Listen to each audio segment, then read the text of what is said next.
All right, we're here on Overtime. Questions from the internet. Dan Rather, how has the use of social media changed what and how you report? Almost in every way you can think of. Really? The internet and social media have changed the whole media landscape dramatically, not always for the better. And stay tuned because you ain't seen nothing yet. But you're not one of those shows like I see all the time on cable where they go, I want to hear what you have to say, and they read some people's stupid tweets. No. Thank you. And please don't. Because if I ever see you do that, really, I'll jump right out the window. If you ever see me do that, have it committed immediately. Okay. Dan Rather's Twitter feed is amazing. Yeah, it's all about what celebrities he's hanging out with and the pool parties. Awesome. What's his And if you believe that, you believe the Pope is Baptist. Bill Broadley, do you think professional athletes today have as good a chance of entering national politics as you did? Why not? Yeah, I don't see any. I mean, you know. Yeah, I mean, it depends on who they are. I mean, Depends on where they run. Meta world peace. Depends on what they believe. Senator? Or as I call them, meta world war.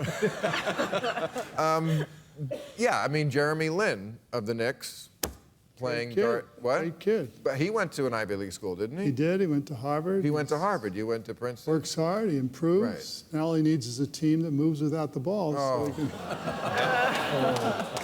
Oh, no. I mean, could you please mentor Carmelo Anthony a little? Could you? I've had difficult jobs in my life.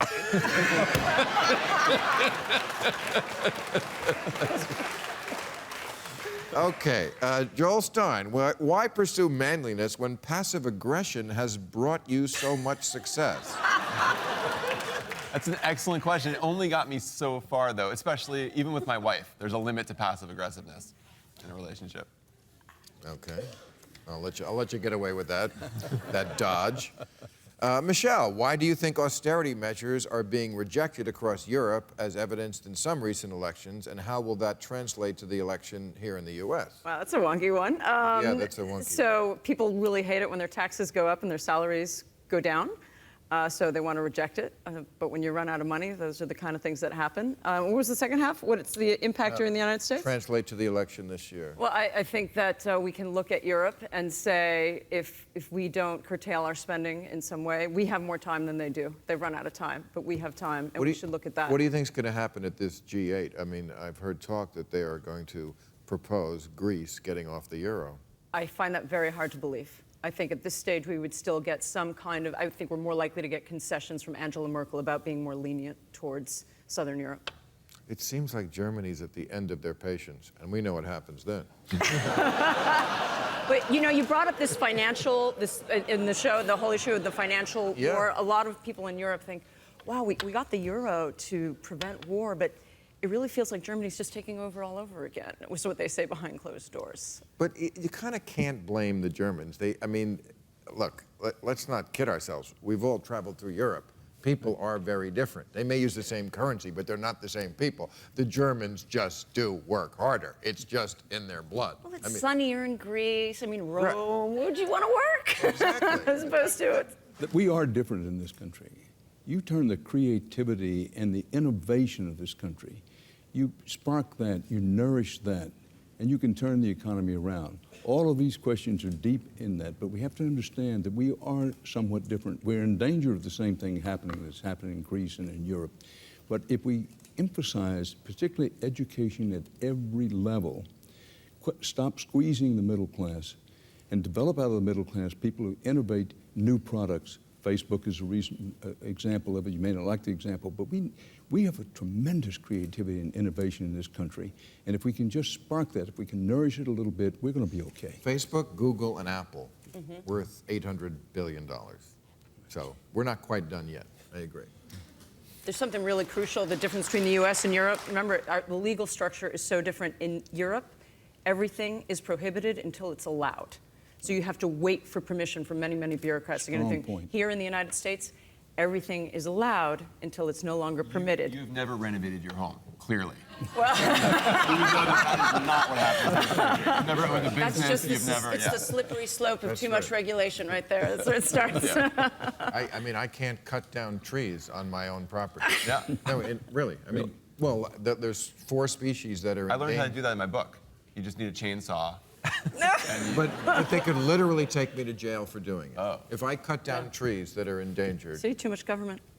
it is the one thing that makes me once in a while say, damn, I'm going to join the Tea Party.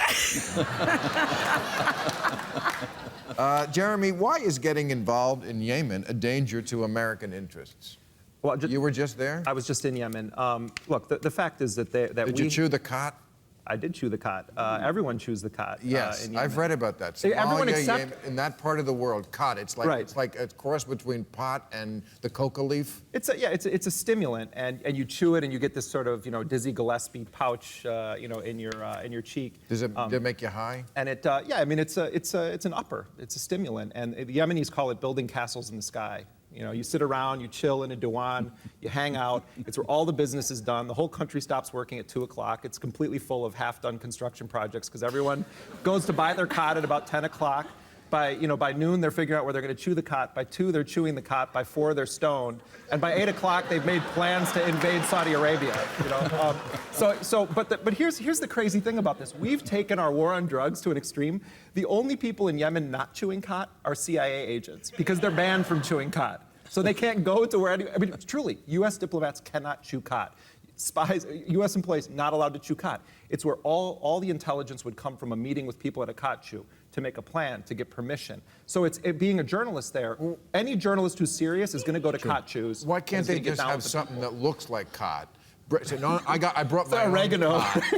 And then, The basil leaves. I got pretend, but they're not really chewing the But cot. the question there is a serious one. There were about 300 Al-Qaeda operatives in Yemen in 2006. There's over 1,000 today, according to John Brennan. Our drone strikes, our so-called targeted killings, our backing of a corrupt regime has sparked blowback.